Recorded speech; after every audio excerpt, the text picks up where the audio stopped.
There are moments in life when everything around you appears unchanged, yet deep within, something has shifted forever. You can't quite name it, but you no longer see the world through the same eyes. People call it a quantum leap, but I want you to understand it doesn't happen out there, somewhere beyond your reach. It begins inside you, in the quietest chamber of your being, where subtle signals of energy reach into the quantum field and rewrite the entire script of your life. This leap is not some whimsical miracle that happens by chance. It is the inevitable outcome of your inner frequency reaching a new state of coherence. And from that moment on, the world outside begins to rearrange, not because you forced it, but because you have become the magnet for what you once chased. It's a bit like when a river stops, straining against the current. It no longer thrashes to go upstream. It finds its natural course, and the flow carries it to places it could never reach by force. That's what happens when your inner world aligns. Life doesn't need to be wrestled into submission. It responds to the signal you are broadcasting simply by being who you have become. You see, the quantum leap is less about a single explosive moment and more about a deep settling. It's as if your soul exhales after holding its breath for years. The rushing noise of should and must fades, and you begin to hear the subtle hum of your true nature. And when you act from this hum, every choice, every step, carries a different weight, effortless but powerful. Most of us have been taught to approach life as if we must grab it by the horns, constantly pushing, constantly striving. But in the realm of energy and frequency, force is a sign you haven't yet aligned. Think of tuning a musical instrument. Tightening the strings too much only makes it snap. The leap happens when the strings of your mind, body, and spirit are tuned to the same note, resonating effortlessly. That's when the music changes, and so does the dance of life around you. The shift also reveals something else: how much of your past effort was rooted in fear. Fear that if you didn't push, nothing would happen. Fear that if you stopped trying, the life you wanted would slip away. But here's the paradox. The moment you step into this new frequency, you realize that what is meant for you cannot slip away. You don't have to chase the sun when you've become the light. And yes, it can feel strange at first, without the familiar tension of striving. You might wonder, am I doing enough? But you'll come to see that your doing is no longer about frantic movement. It's about intentional presence. Even the smallest action, taken from this aligned state, ripples through the quantum field in ways that years of struggle never could. In this space, you stop measuring progress in miles and start feeling it in moments. The laughter that rises without reason, the ease in your chest when you wake in the morning, the quiet knowing that you are exactly where you need to be, and exactly who you are meant to be. From here, life begins to meet you halfway, or perhaps it was always meeting you, but you were too tangled in resistance to notice. Now, the signals you send out are clear, consistent, and magnetic. The quantum leap doesn't just change what you have, it changes who you are. And that, in turn, changes everything you touch. So if you sense that something within you is shifting, even if you can't explain it, trust that it's the beginning of a different life. You are stepping into a frequency that will pull new experiences, new people, and new possibilities into your orbit. Not because you've found a new strategy, but because you've remembered a truth that was always yours. You are the source, and the field responds to you. And from this day forward, the leap is not a distant event. It's the way you live. Not a sprint toward the horizon, but a steady, radiant walk in the knowing that the horizon is already here. 1. Live as if you already have it. Instead of longing from lack, there is a quiet but profound difference between wanting and knowing. Most people don't see it, yet it makes all the difference in how life responds to you. When you desire something, and your heart whispers, "I don't have it yet," you're not just thinking about that absence, you're radiating it. Every thought, Every emotion becomes a broadcast signal sent out into the quantum field. And the field, ever faithful, mirrors it back to you. What returns is not the dream fulfilled, but more of the absence you've been feeling. It's like standing at the edge of a lake, wishing to see a reflection of a blue sky, but all the while holding a dark umbrella over the water. You can want the sun as much as you like, but the reflection you get will always be shaped by what you're casting into it. Living as if is not pretending. It's not about forcing a smile or plastering affirmations over wounds you refuse to heal. It's about stepping into the emotional reality of what you desire so completely that it becomes part of the air you breathe. Gratitude plays a sacred role here, not gratitude as a polite thank you spoken into the void, but gratitude that lives in your bones, the kind that wells up because you've allowed yourself to feel the warmth of that dream, as if it has already settled into your life. When you dwell in that state, you are no longer sending out the vibration of longing. You are sending out the vibration of having. You stop acting like someone chasing a door that's always moving further away, and you begin to walk like someone whose door is already open. That subtle shift changes everything, because the quantum field responds to your state, not your words. It listens less to what you say, and more to the energy beneath it. Think about how you carry yourself when you truly know something is yours. There's a calmness to it, an unshakable steadiness. You don't rush. You don't grasp. You move with the quiet certainty of someone who isn't afraid of losing because they've already received. And in that peace, your actions stop being desperate attempts to get. They become natural expressions of who you already are. It's the same way a tree doesn't anxiously reach for sunlight. It grows upward, because sunlight is part of its reality. A flower doesn't question if spring will come. It blossoms, because it lives in the knowing that the season is already written. And when you embody this knowing, life begins to mirror it back. Opportunities, relationships, and resources start appearing. Not because you've dragged them into existence, but because you've made them feel at home in your world long before they arrived. I've seen this shift happen in people who once lived in the constant tension of someday. They spoke about their dreams like distant islands, beautiful, but unreachable without years of struggle. But the day they began to walk, speak, and live as if those islands were already under their feet, the horizon changed. The island moved closer, not in some mystical way, but in the very real ways their energy influenced their choices, their awareness, and the people they attracted. Living in the as if is not delusion, it is alignment. It's what happens when you stop negotiating with your dreams and start making space for them at the table. When you no longer say, "I'll feel whole when it happens," but instead live in a way that says, "I am whole now, and life is simply catching up to my truth." And here's the paradox: the moment you truly settle into this way of being, the grasping stops, and that's when the very thing you've been wanting feels safe to come closer. Because you are no longer chasing, you are inviting. You are no longer looking for signs to prove it's coming. You are the sign. You become the living evidence of what you've chosen to believe. So when you wake up tomorrow, before you check your phone, before you measure yourself against yesterday's lack, pause. Breathe into the feeling that it's already here. Speak as though it has been yours for years.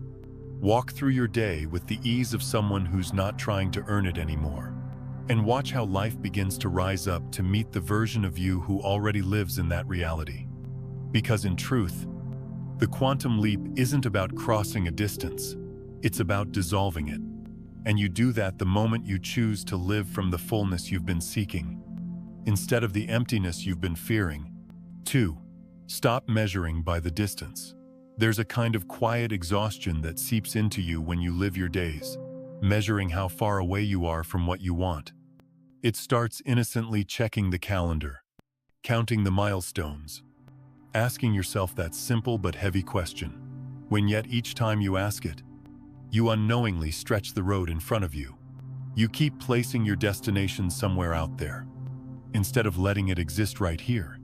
I've learned that distance isn't always a physical thing. It's an emotional one. Sometimes, it's the space between who you think you are and who you believe you need to become. And when your eyes are always on that imagined gap, your steps feel heavier. The journey begins to feel like a chase rather than a natural unfolding. It's like walking toward the horizon. The more you focus on it, the more it moves away. But if you lower your gaze and simply walk, you'll suddenly notice that the world around you has been changing all along the tree's shift. The air feels different. The ground beneath your feet carries you into new places without you needing to measure how far you've gone. When you stop counting the steps, you start living them. There's a relief in no longer turning each day into a checkpoint. You move from a state of pursuing to a state of being. And in that shift, something subtle but powerful happens. The timeline collapses. It's not that life suddenly speeds up to meet you. It's that you've stopped pushing it away with your constant reminders that it isn't here yet. Think about it when you fixate on distance. You make the thing you desire a stranger to you. You keep it living in the future, in a space you haven't earned yet. But when you let go of that measuring tape and simply walk as though you're already in its presence, you bring it into the same room as you. You stop living in almost and start living in already. I remember a time when I wanted to change so badly that every day felt like a test. I'd wake up asking, how much longer until it happens? And in doing so, I was quietly telling myself, it's not here yet. It's not mine yet. The days felt longer. The waiting felt heavier. But when I finally stopped looking for the signs that it was coming, when I started waking up and living as if I had already arrived, things began to move without me forcing them. This isn't about denying reality. It's about shifting the way you relate to it. Instead of asking, how far am I? Try asking, what does it feel like to already be there? Let that question guide how you move, how you speak, how you carry yourself. You'll notice something remarkable.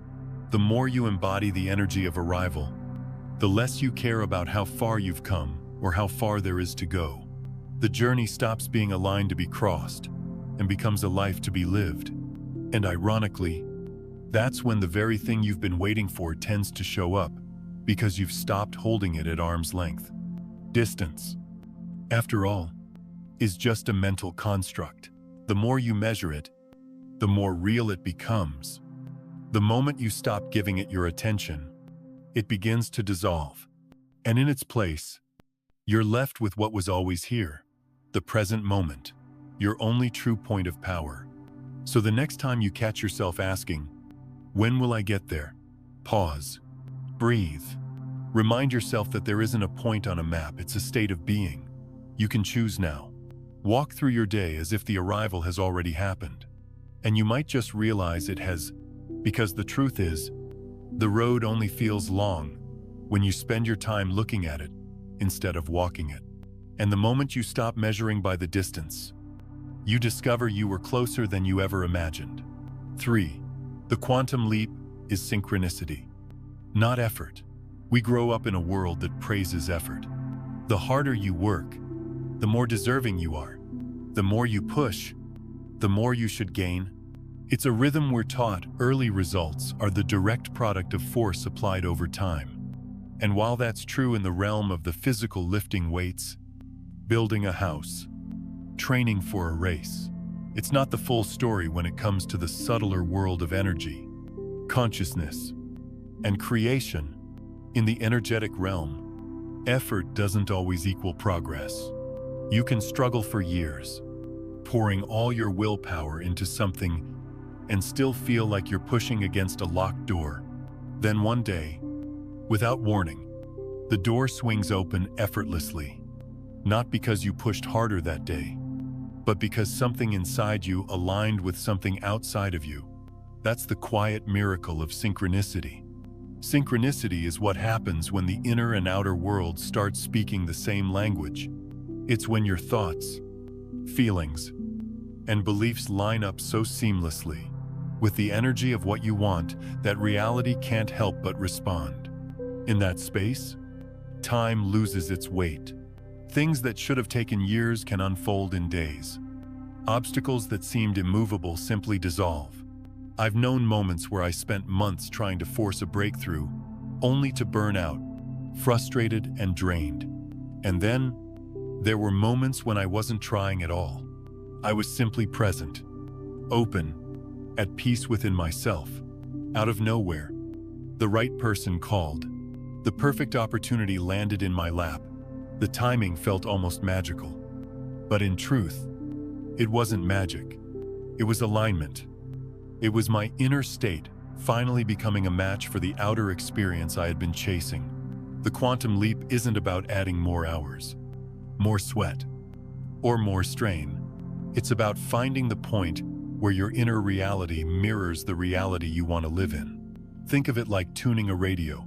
No matter how much you twist the volume knob, you won't hear the song clearly unless you're on the right frequency. Once you're in tune, the signal is effortless. This doesn't mean you stop taking action. It means your actions become expressions of alignment rather than desperate attempts to create it. There's a difference between rowing against the current and letting the current carry you because you've learned how to steer with it. One depletes you. The other feels like flow. We often mistake exhaustion for achievement. We think the wear and tear on our bodies and minds is proof that we're earning the outcome. But in the energetic sense, that exhaustion can actually slow us down. When your inner world is out of sync with your desired reality, every action feels heavier, like dragging a weight behind you. But when there's alignment, true inner and outer harmony, things have a way of arriving with a grace that feels almost unfair. You might wonder, why did it happen so easily this time? The answer isn't that you worked less. It's that you worked from a place where effort wasn't the main ingredient. Presence, clarity, and resonance were. I've learned to see effort differently. Effort is like the spark to start a fire. It's useful, but the real heat comes from the flame catching and feeding itself. Alignment is what allows the flame to take hold. Without it, you'll keep striking matches in the wind, wondering why nothing stays lit. So if you find yourself pushing and pushing with no movement, it's worth asking, am I trying to force my way through? Or am I tuning myself to match where I want to be? Often, the leap you're waiting for isn't on the other side of harder work. It's on the other side of deeper alignment. When the inside and outside finally meet, the leap feels less like a leap and more like a step you were always meant to take. It's as if reality has been waiting for you to arrive at a certain state of being before it could rearrange itself in your favor. And when that happens, you'll realize something important. The quantum leap was never about covering more ground. It was about removing the gap entirely. You're not racing toward the future anymore. You're standing in it. And from that place, the effort you once thought was necessary becomes replaced by something lighter, calmer, and infinitely more powerful synchronicity. 4. Breaking the loop of old energy. There's a quiet gravity in the patterns we've lived in for years. They pull us back without us even noticing, like a well-worn path in the grass that our feet keep following. Even when we think we're walking somewhere new, the same reactions, the same words, the same familiar environments that keep us circling in the same emotional weather. Old energy has a way of feeling safe. Even when it's painful, a familiar sadness can feel less frightening than an unfamiliar joy, simply because we know its shape. That's why so many of us find ourselves repeating old conversations, entertaining the same doubts, or staying in rooms that no longer feel alive. There's comfort in the known, even if the known is slowly draining us. But here's what I've learned. It only takes a single moment of choice to interrupt that pull. One conscious breath, one pause before reacting, one small refusal to repeat the story in the same way. That pause, though it may seem insignificant, is a crack in the loop. And through that crack, a new timeline can emerge. Imagine you're standing at a fork in the road. One path is deeply familiar. You've walked it countless times. You know where it leads, how it feels, and even the scenery you'll pass. The other path is quiet, unmarked, and maybe even a little intimidating. Choosing it requires you to leave the comfort of the known. But here's the truth. The moment you take even a single step onto that new path, you've already shifted your future. Every old reaction you choose not to repeat changes the energy you send out into the world. If you usually meet criticism with defensiveness but instead meet it with calm, you've rewritten the script. If you tend to spiral into worry but choose to anchor yourself in trust, just once you've sent a ripple into the quantum field. The beauty of breaking the loop is that it doesn't demand that you fix everything at once. You don't have to dismantle the whole old life in a single day. You just have to keep making micro-choices that align with the self you're becoming, not the self you've been. And over time, those small shifts gather into a momentum that carries you far beyond the reach of the old gravity. I felt this in my own life. There were seasons where I thought change meant massive action, quitting jobs, moving cities, cutting ties overnight. Sometimes that is necessary, but more often, the real transformation happened in the subtle moments. It was in catching myself before I repeated an old complaint. It was in walking away from a conversation that was pulling me into bitterness.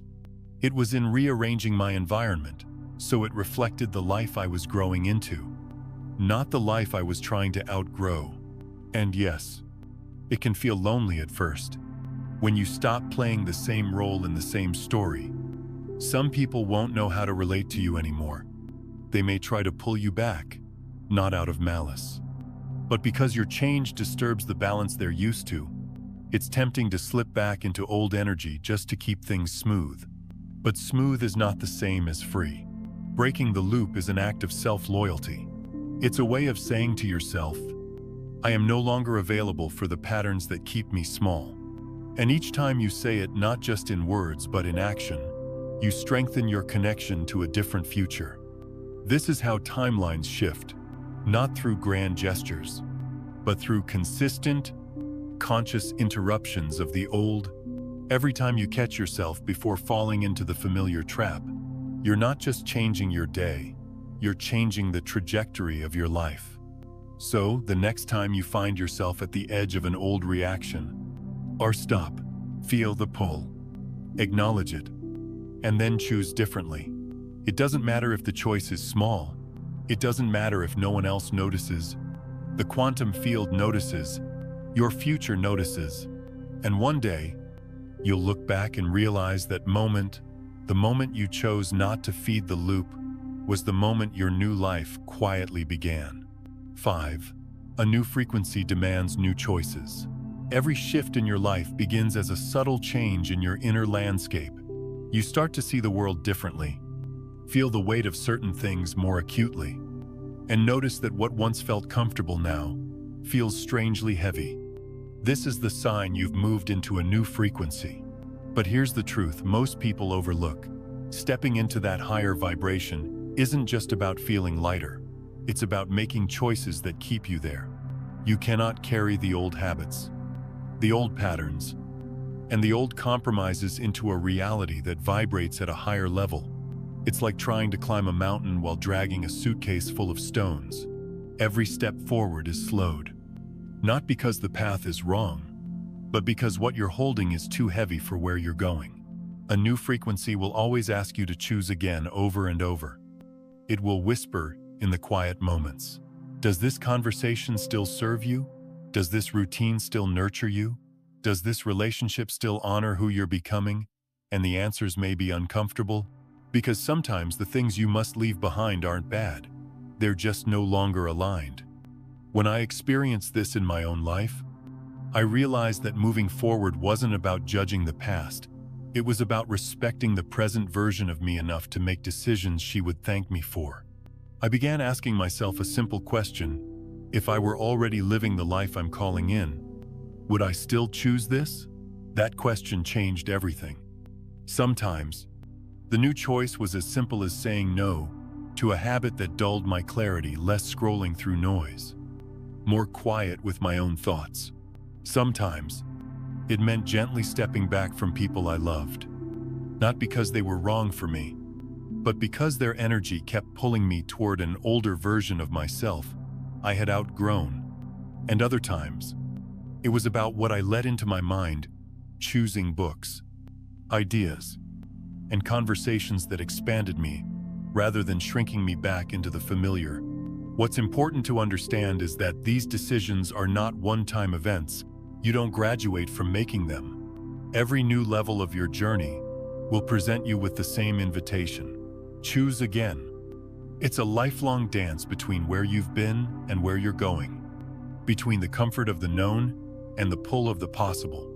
And yes, it can feel like loss, letting go of old ways, even the ones that don't serve us anymore. Often comes with grief. You may miss the ease of not having to think about your choices, the simplicity of staying where you are, but the grief is temporary. The expansion that follows is worth it every time. A new frequency has its own atmosphere. It's quieter, but clearer. It's lighter, but more anchored.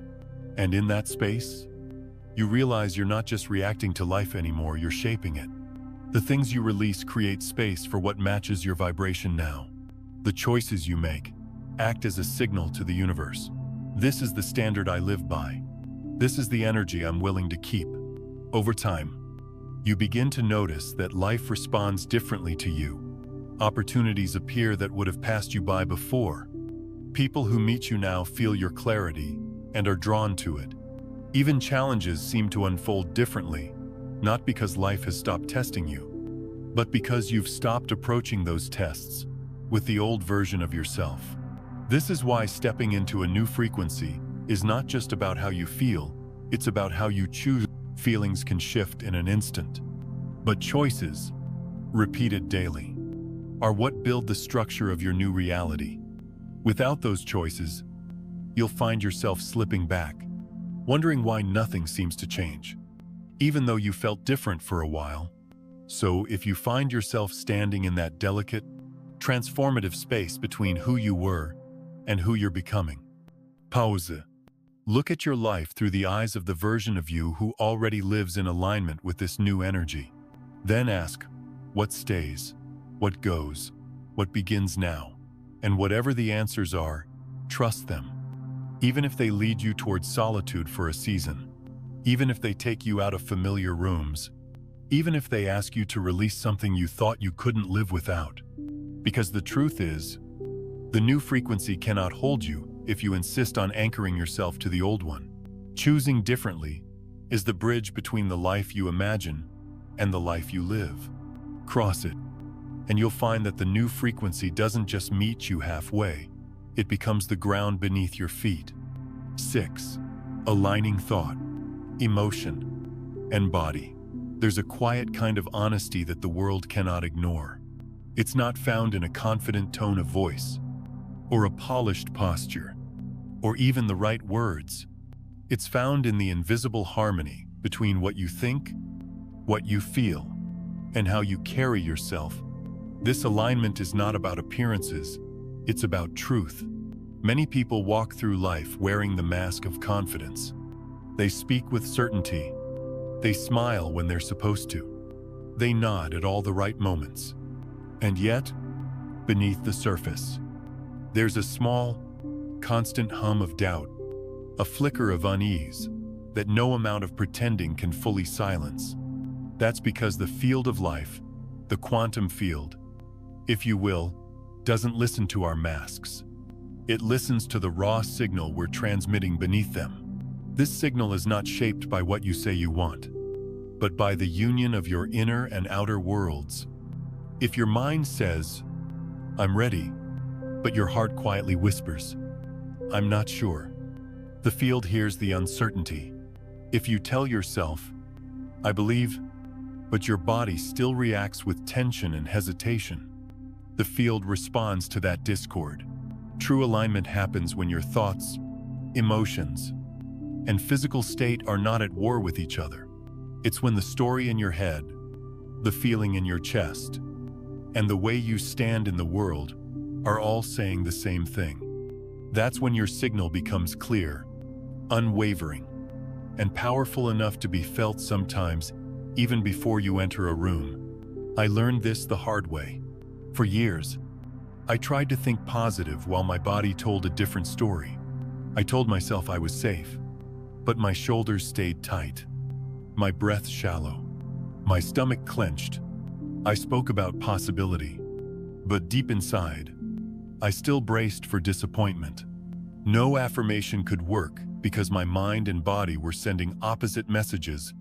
It wasn't until I started listening to my body, really listening, that things began to shift. I noticed how my chest tightened whenever I thought about certain goals. I saw how my hands grew restless when I felt pressure to prove myself. These weren't random habits. They were my body's way of saying, "You're not fully in agreement with yourself yet." So, I began small. When I caught myself speaking about a vision for my life, I checked in with my body. Was I breathing deeply? Did I feel open in my chest? Did my face soften naturally? Or was I holding tension if something felt off? I didn't force it. I took a moment to slow down, to find a feeling that matched the words I was speaking. Sometimes that meant adjusting the vision itself until it felt believable not just to my mind, but to my whole being. This practice taught me that alignment is not about faking it until you make it. It's about embodying it until it's real. When your thoughts are anchored in clarity, your emotions are rooted in trust, and your body reflects ease. You stop sending mixed signals. You stop trying to convince life of your readiness, and instead, life feels your readiness as fact. And here's the beautiful thing: when you align in this way, the outer world starts to meet you differently.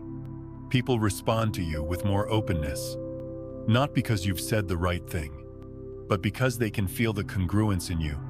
Opportunities seem to arrive without strain, not because you've chased them harder, but because your signal has become unmistakable. It's also worth saying, alignment isn't something you achieve once and keep forever. It's a living state. Like a gentle current, you return to again and again. Life will always give you reasons to drift: a sudden setback, an old fear resurfacing, a conversation that stirs self-doubt. In those moments, your work is not to judge yourself, but to return, to breathe, to realign. Over time, this practice becomes less about fixing and more about remembering. You remember how it feels when your mind, heart, and body speak the same language. You remember that you are most magnetic when you are most honest with yourself. You remember that no external proof is needed when your inner world already knows the truth. When your thoughts, emotions, and body move together, you become a clear channel not just for what you desire, but for what life itself wants to flow through you. And in that state, you no longer feel the need to force or rush anything. You trust that what's meant for you can't miss you, because your entire being is calling it in with one steady, unshakable voice. In the end, alignment is not about perfection. It's about presence. It's about meeting each moment as a whole being, rather than a divided one. And when you do, the signal you send into the world is so pure, so consistent, that it becomes impossible for it to be ignored. 7. When you become the frequency you desire. There is a quiet shift that happens the moment you stop trying to get what you want and start being it.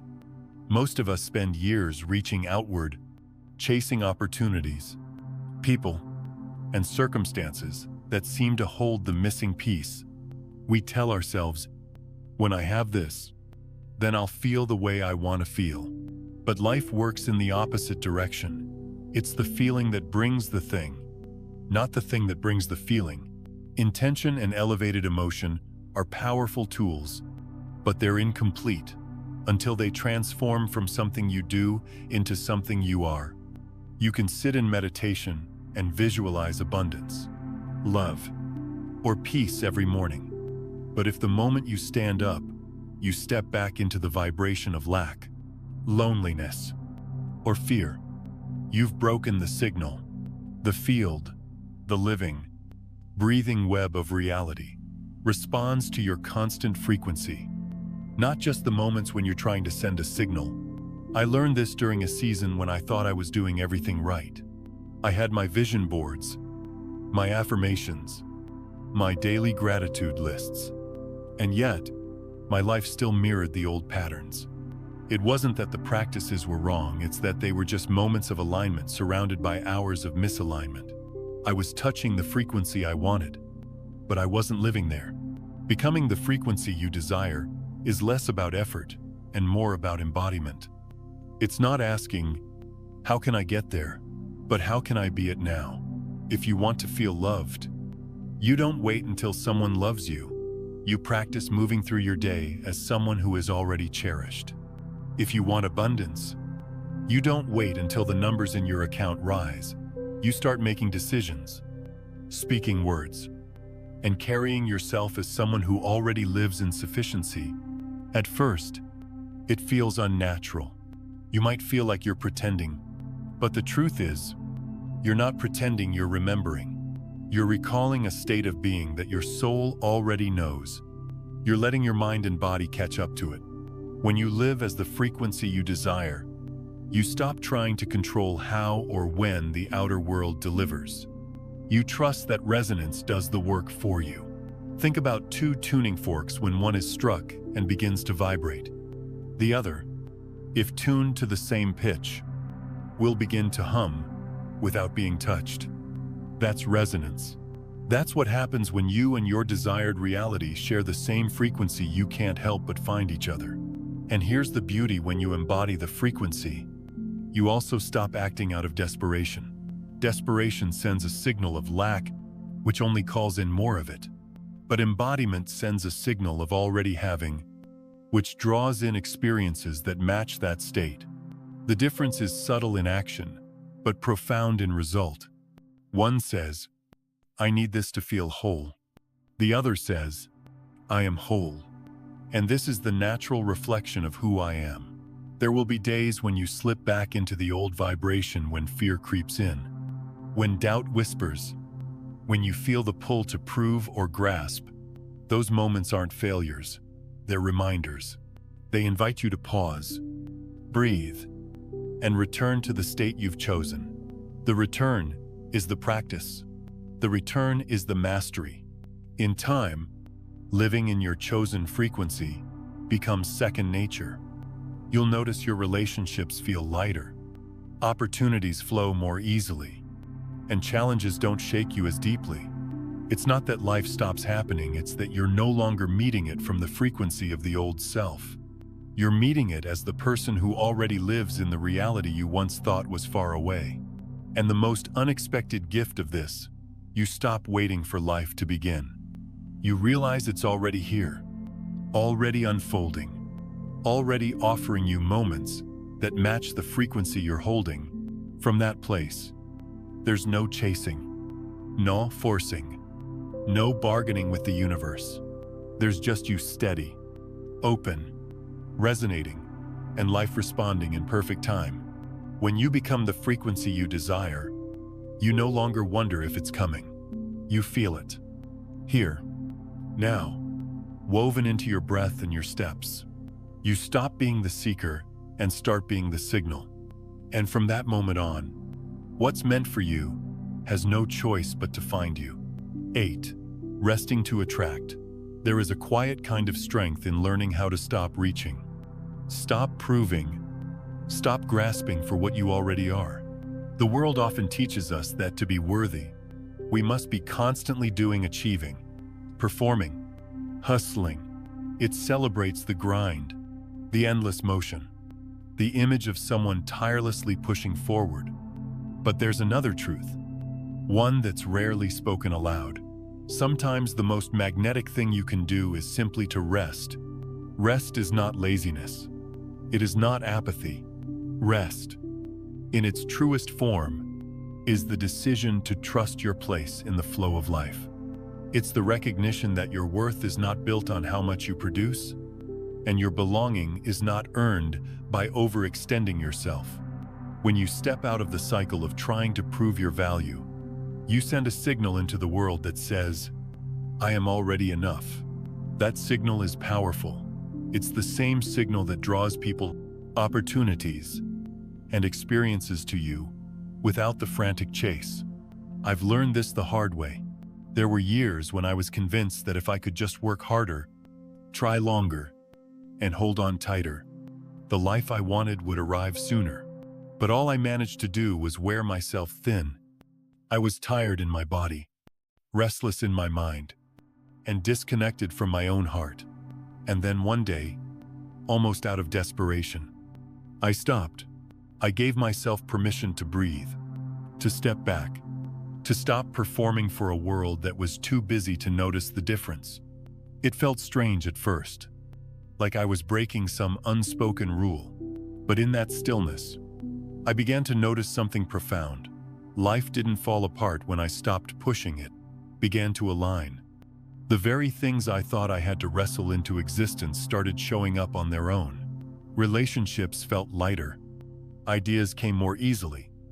And the weight I'd been carrying started to lift. Rest creates space. And space is what allows the right things to find you. When you're in constant motion, you're often too busy to notice the doors that quietly open. When you're always speaking, you can't hear the whispers of guidance that come in the pauses. And when you're consumed with the need to control every outcome, you leave no room for life to surprise you. There's also an energetic truth here. The frequency of desperation repels, but the frequency of sufficiency attracts. If you're constantly trying to prove yourself, you're sending out the vibration of "I don't have enough yet." But when you rest, not because you've given up, but because you trust you're radiating, "I am already full." And fullness is magnetic. Rest doesn't always mean lying in bed or taking a vacation, though those can be part of it. Sometimes it's about resting from the need to explain yourself, resting from the compulsion to manage how others see you, resting from the internal pressure to always be on. It's choosing to show up as you are, without the costume, without the performance, without the layers you've put on to earn approval. And here's the irony. When you stop trying so hard to be chosen, life chooses you. When you stop chasing, the right things begin to chase you. It's not magic, it's alignment. You're no longer sending out mixed signals. You're no longer pulling from lack pressure. Instead, you're standing still, steady, in a state of inner sufficiency, and the world responds accordingly. I know this might feel counterintuitive, especially if you've lived most of your life believing you have to prove your worth to be loved, respected, or seen. But worthiness is not something you manufacture, it's something you remember. And rest is one of the most powerful ways to remember, so the next time you feel the old urge to overextend, pause it. Notice where it's coming from. Is it a genuine expression of who you are? Or is it a performance to keep someone's approval? If it's the latter, let yourself step back. Trust that the people, opportunities, and experiences meant for you will not pass you by simply because you chose to protect your energy. In time, you'll see that rest is not the absence of progress. It's the fertile ground where progress grows quietly, almost invisibly, until one day it blooms before your eyes. You'll realize that what's meant for you will never require you to burn yourself out to receive it. And you'll understand that your greatest magnetism doesn't come from how hard you push, but from how fully you embody the truth you were already enough, even before you began. 9. Letting the heart lead, instead of the calculating mind. There are moments in life when logic, as sharp and reliable as it seems, reaches its limit. You can map out the details, you can calculate the probabilities, you can weigh the pros and cons until the paper is covered with neat little columns, but still, you find yourself standing at a crossroad where the numbers cannot answer. The most important question, which way will give me life? The mind loves control. It loves certainty, measurable steps, predictable outcomes. And in many areas of life, this is a gift. Logic can help you navigate a business plan, balance a budget, or solve a technical problem. But there are thresholds you cannot cross with logic alone. There are invitations that don't arrive in the form of data, but in the form of a feeling, a tug in the chest, a whisper that refuses to leave, a quiet pull towards something you cannot yet explain. That is the language of the heart.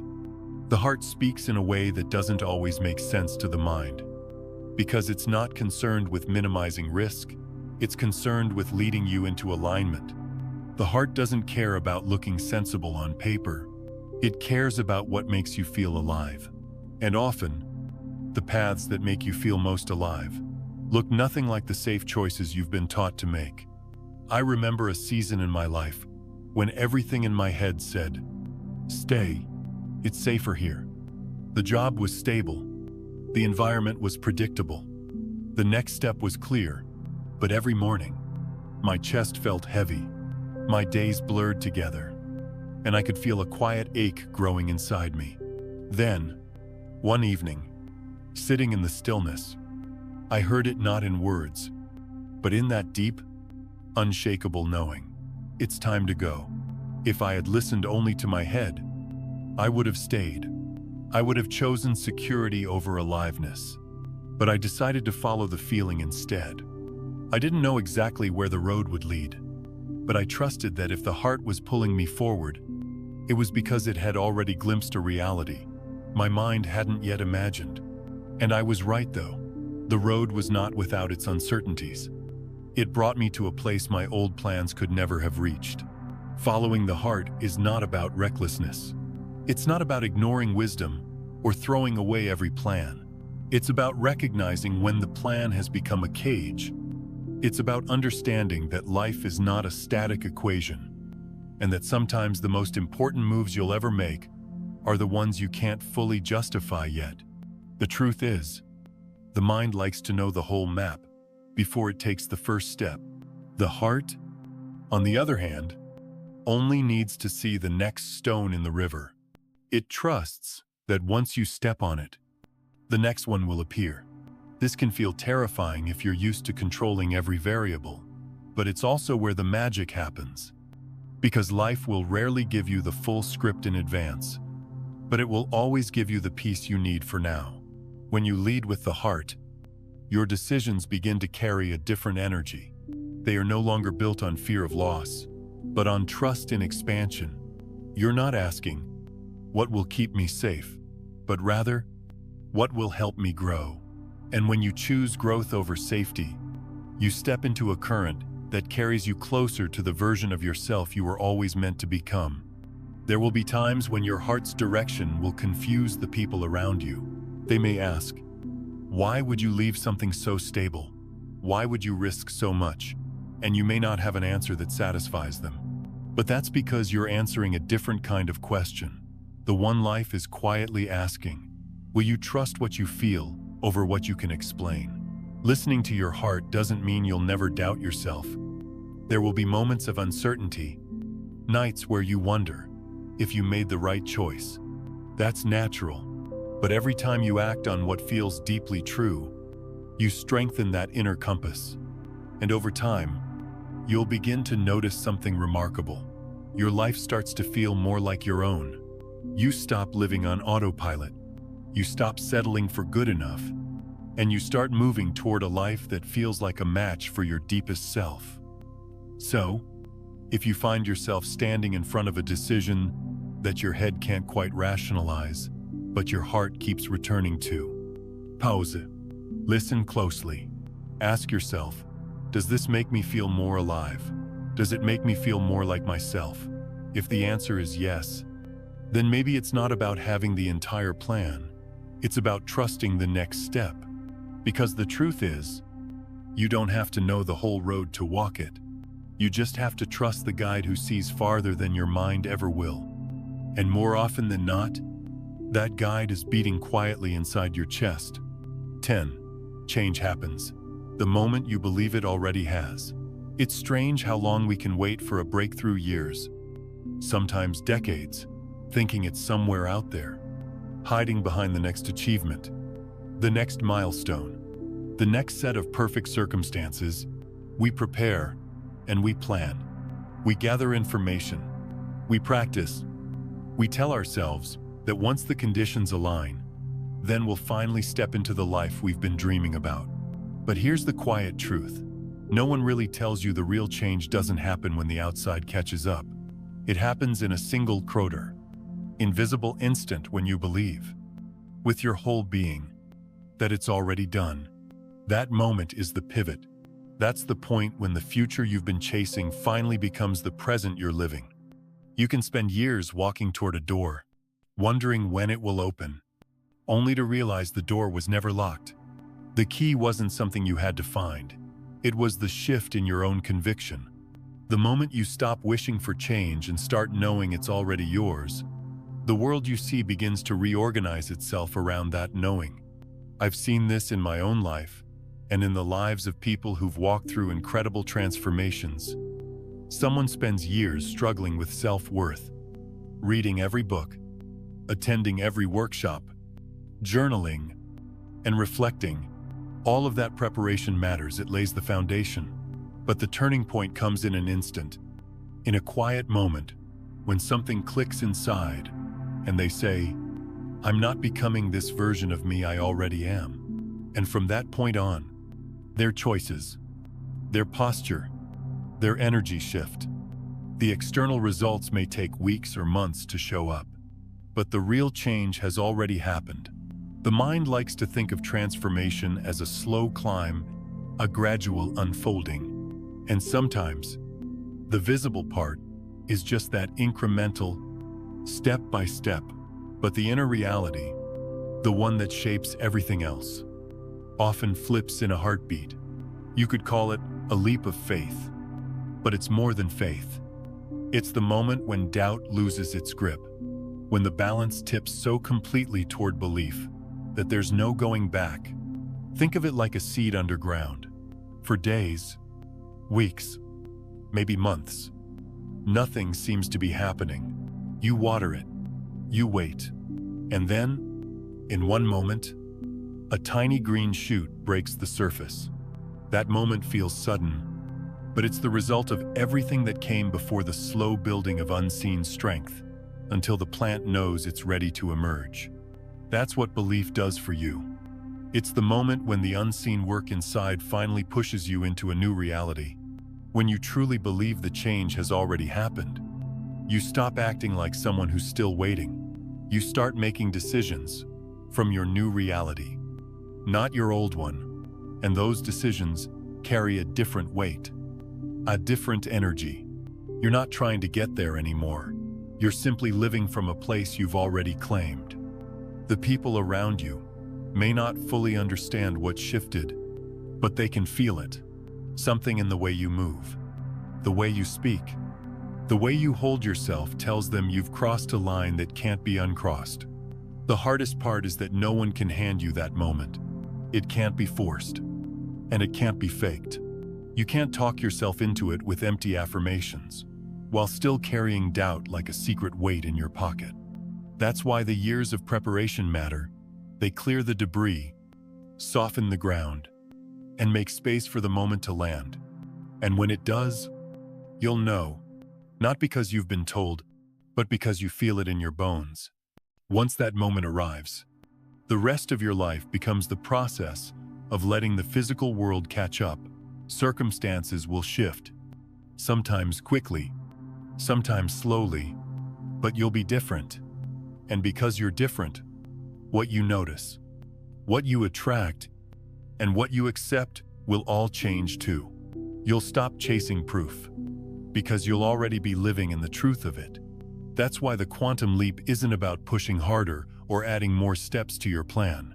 It's about the quiet, radical shift from hoping to knowing, from waiting for evidence to being the evidence.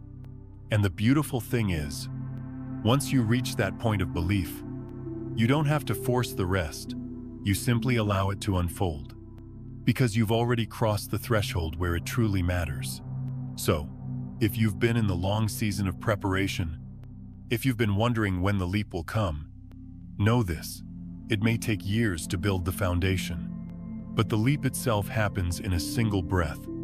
And in that breath, everything changes, not because the outside world instantly rearranges, but because you do. And once you do, nothing can ever be the same again. The quiet arrival. The miracle of a quantum leap is never really about how much you do. It's not measured in the number of hours you've worked, the tasks you've completed, or the milestones you've collected.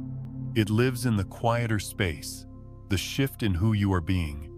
It's the moment when you stop scanning the horizon for signs that you're close and begin living as though you've already arrived. When you move through life this way, rooted in the knowing that you are in the right place, at the right time, carrying the right frequency, something profound happens. The waiting dissolves. The restlessness quiets. That constant sense of almost there that used to pull you out of the present simply disappears. You're no longer measuring your worth against some future arrival point.